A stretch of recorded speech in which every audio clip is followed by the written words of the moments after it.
Paddy got involved in the GA. Yeah, I got involved. You were a player anyway first, were you? Yeah, I played up to I was 30 years of age. Who did you play with mostly? Well, I was with Ireland up to about 1962, I think, or 60, around 1962. We won a divisional title with Ireland in 1959. Tom McNally, who was from Ahagaur, is still around actually, and Jim Moran, we played with Ireland that time, and I was lucky enough then in 1960 to win a county senior medal with West Mayo. That was actually played here in Westport, you know. But then about 1963, 62 or 63, I wouldn't be certain now, I became more or less illegal because I was working here in Westport, you know, and transferred to Westport. And I don't know, there were different times. I was quite young at that stage, I suppose. I was born in 41, I'd be about 23 or 24, and I was made chairman of the club here about 1965, yeah. 65. 1965. So that was 52 years ago now. And what position did you play when you were playing football? I was playing wing forward. In the forward, mostly in the forward, yeah. Jared said he was playing in the backs, but in the wing forward. You know. And was the Westport team good in 65 now when you took over? There was a few great footballers in Westport. Paddy Muldoon, you know, stands out. He was a wonderful player. He's dead since now. But he was a great all-rounder. Actually, he had a unique record. I think he played 10 or 12 years on the Mayo junior team. And every set of selectors tried to make him a senior footballer, but he couldn't play senior the way he played junior. And he could beat any senior footballer when he was playing junior, you know. He was an outstanding player. And an outstanding hurler as well now, you know. Sportsman. Yeah, he was. Yeah, he was. He went to Dublin then later on. And what other personalities had you around that time in the 60s now? well, Jackie Gibbons, now that he was dead since, he was the secretary of the club that time, and he was also playing. Matt Beckett was the president of the club. He's dead, and Sean Duffy was the treasurer, and he's dead. So Sean from the Crescent. Yeah. So that tells its own story. That tells the story, isn't it? Yeah, there's only one of us left. Doesn't it, yeah. You know, and how long were you chairman for then? I was chairman, I think, up to about 1970. 70 or 71. I was suspended in 70 for 12 months for telling the referee the truth. You got 12 months, did you? I did, yeah. It was highly unusual. There was an incident in some old league game down here, and there was two others involved in it the same day. Sean Scott, who's now dead, he got sent off, I think. Yeah. And Jose Costello, he got sent off as well. They got a month. I wasn't sent off, but it might have been a political decision within the GA at the time. Yeah. It was on the way up or the way down, I don't know which. But you're actually playing as well, you were? I was, but I got 12 months. You got 12 months? I got 12 months. So, was there a fracas? Huh? Was there a fracas? There wasn't so much of that, no. No. There was a little, but it was, I knew the referee, and I hadn't met him for 30 years until he called here one day. He wanted to know would I talk to him, and of course I told him I would. You know, get over it.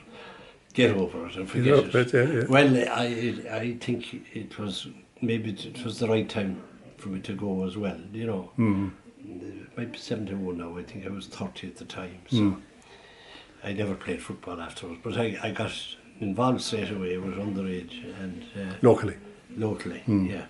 And then I got involved with the county minor team in 70 as well, and we had a great innings during that period now. And then we became chairman of the minor board, I think about 72. We won the All-Ireland in 71 and 70. I think we won 6 Connacht titles that time in a row, you know. And we were beaten in 2 finals, but we won again in 78. And then 1980,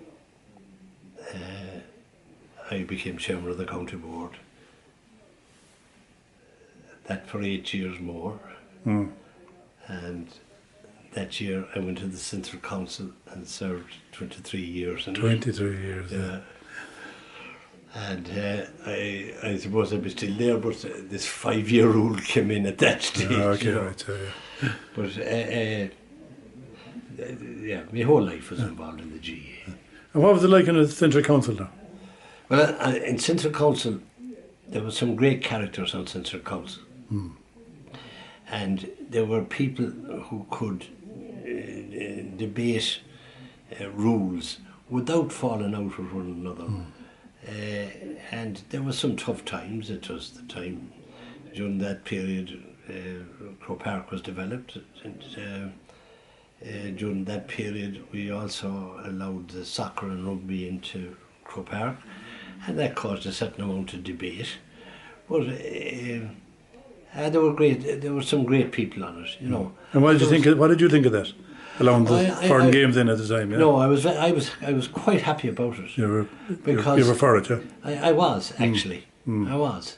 You know, I mean, they had to develop their grounds and all the rest of it. And the money, there was a lot of money earned by the GA others, and we insisted on, I happened to be on management for 2 periods during that time as well. The money went all the way down to clubs. Yeah. And furthermore, it was good for the country, you know. Now, the bigger picture. It was a bigger picture, you know. Yeah. In the earlier years, did you have much of a relationship with soccer and rugby now? I mean, there were big, strong sports in Westport, weren't they? Yeah, no, I befriended with everyone, but I was never involved in either soccer or rugby, you know. Like, some of my best friends would be in both those courts, you know.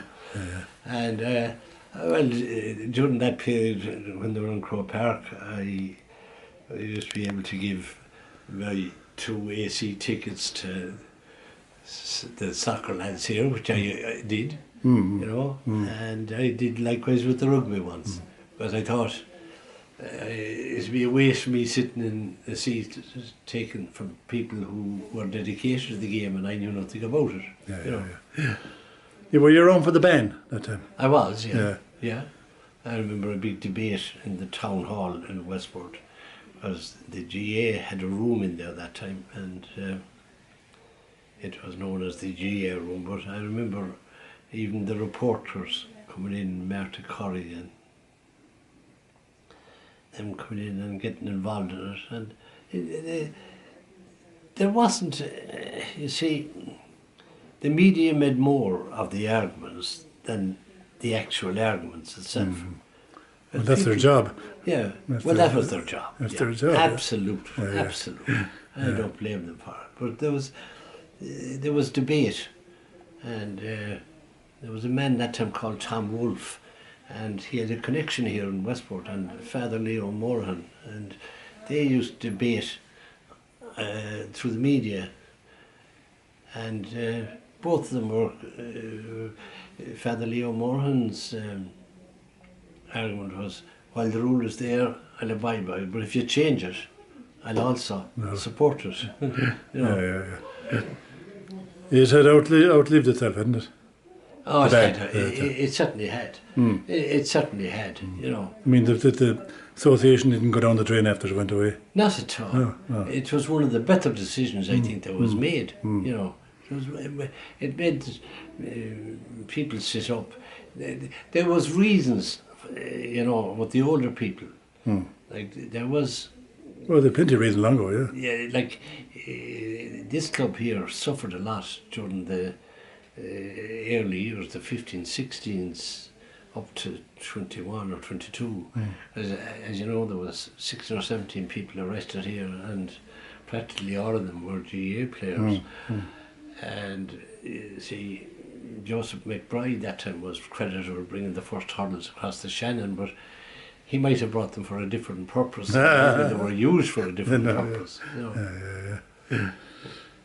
But you see, the RIC were in Bean that time, and they had a different view about people that played these Gaelic games as such, you know. And what do you think about the new structure for the All-Ireland now? I'm not certain about it. Mm. I'm not certain about it. Yeah. What I've been nervous about is that club players would spend a lot of the summer without games, you know, and that's a fairly serious matter if they did, you know.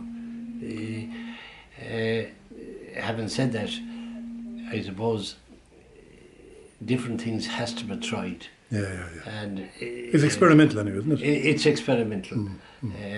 I recall when Croke Park was being done, the late John Doyle now, who had 8 All-Ireland medals, we sat together at Central Council for a number of years, and he maintained that time that the hurling, if it ever came out of Croke Park, the All-Ireland final thing, little did he know 2 years later it was in his hometown in Thurles, because we had to go out while the Croke Park was being developed in 84 or 85, you know. But that was the type of people that had views, some of them strong. That's what makes life interesting, isn't it? Well, that's what makes life interesting. Yeah. You know, if we were all agreeing, it wouldn't be simple. But it's a great organisation now, isn't it? Well, the sports are fantastic. Yeah? It's a great sporting organisation. You know, it's getting more difficult now because I'm still involved in Croke Park with the player injury and the public liability and the risk you run now and the risk of being sued and the type of claims that's being paid and that a fella striking another fella, that can no longer happen because if he does, he'll pay a high price. It's as simple as that. He'll pay a high price. Yeah. You know. Well, it's got much tighter than it used to be with Well, all the games like, there, yeah. it was kill or be killed, you know.